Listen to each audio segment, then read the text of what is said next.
प्रभु यीशु मसीह सदैव हमारे साथ हैं। घबराए ना, डरे ना।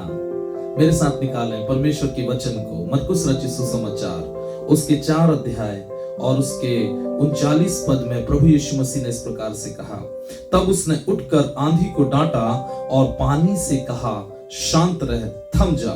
और आंधी थम गई और बड़ा चैन हो गया।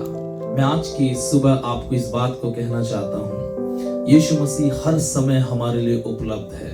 हर समय वो है कि आपको और मुझको आंधी और तूफान से निकाले, जीवन की समस्याओं से निकाले, प्रॉब्लम से निकाले। विश्वास रखें, वो हमारे साथ है।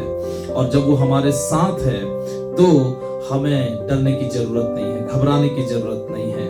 और 2 घटनाएं हैं यहाँ पर मरकुस रचित सुसमाचार में, जहां पर चेलों ने अपने आप को अकेला पाया। ऐसे 2 क्षण हैं जहां पर वे सोचे कि हम अकेले हैं, परंतु वहां पर यीशु मसीह आते हैं और अपनी उपस्थिति को देकर उन्हें शांति देते हैं, छुटकारा देते हैं। और यहाँ एक तो है मरकुस रचित सुसमाचार 4 अध्याय उसके 35 पद से लेकर 41 पद तक, और मैं आपके लिए पढ़ना चाहूंगा। उसी दिन जब सांझ हुई तो उसने चेलों से कहा, आओ हम पार चलें।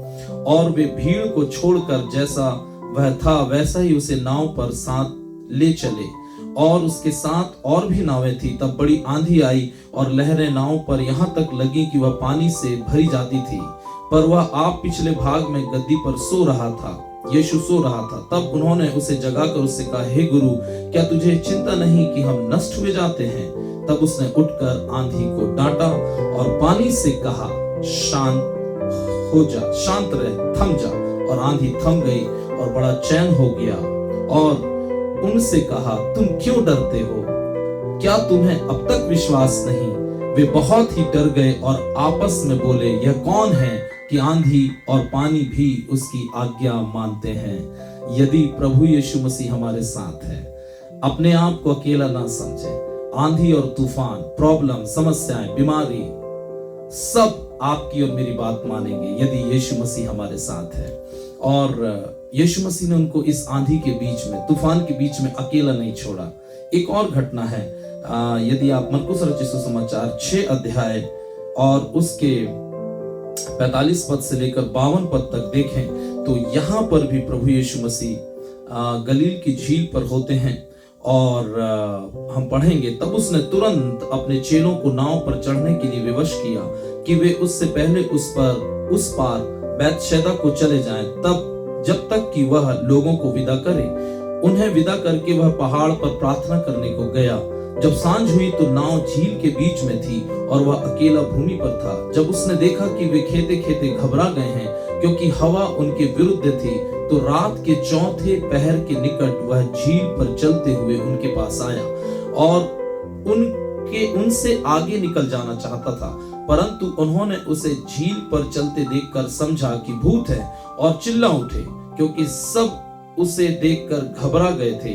पर उसने तुरंत उनसे बातें की और कहा, ढाढ़स बांधो, मैं हूं, डरो मत।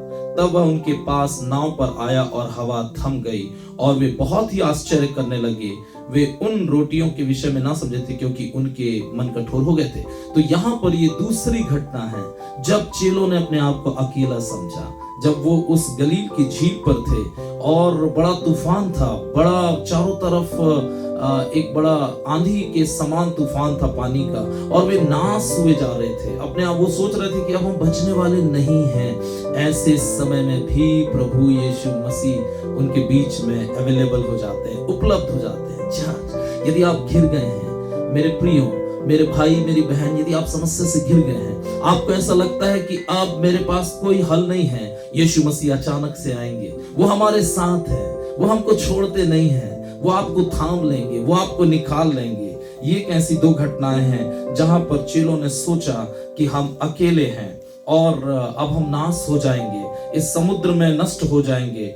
लेकिन ऐसे समय में प्रभु यीशु मसीह अपने चेलों के लिए उपलब्ध हो जाते हैं। प्रभु यीशु मसीह उपलब्ध है आपको और मुझको बचाने के लिए। घबराएं ना, वो आएगा, विश्वास करें। और वो आंधी को, तूफान को जो उठ रही हैं चारों तरफ आपके ऊपर, आपके जीवन के ऊपर, उनको आज्ञा देगा।